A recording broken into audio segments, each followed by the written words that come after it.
দর্শক, তো অবস্থায় আমরা লক্ষ্য করছি জামায়াত এবং শিবিরের নেতাকর্মীরা পূর্বের যে অবস্থা ছিল সেটি এখন নেই। টানটার উত্তেজনা যেটি বিরাজ করছিল সেটি এখন শান্তিপূর্ণ পরিবেশ আমরা লক্ষ্য করছি এবং বেশ হাস্যোজ্জ্বল অবস্থায় সবাইকে লক্ষ্য করা যাচ্ছে। আমরা বেশ কয়েকটি হলের তথ্য কিন্তু আমরা পেয়েছি। প্রতিটি তথ্যে যে রেজাল্ট অনুযায়ী কিন্তু আমরা এখন পর্যন্ত অনানুষ্ঠানিকভাবে যে তথ্য পেয়েছি সেটি আবু সাদিক কায়েম তিনি ভিপি হিসাবে নির্বাচিত হয়েছেন এবং অন্যদিকে জিএস হিসেবে ফরহাদ নির্বাচিত হয়েছেন এবং এজিএস হিসাবে মহিউদ্দিন নির্বাচিত হয়েছেন বলে বেসরকারি ফলাফল হিসাবে বিবেচিত হয়েছে।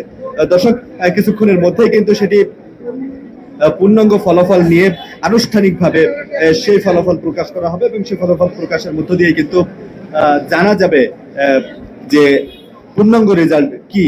দর্শক, তো এই ছিল শাহবাগের সবশেষ খবর।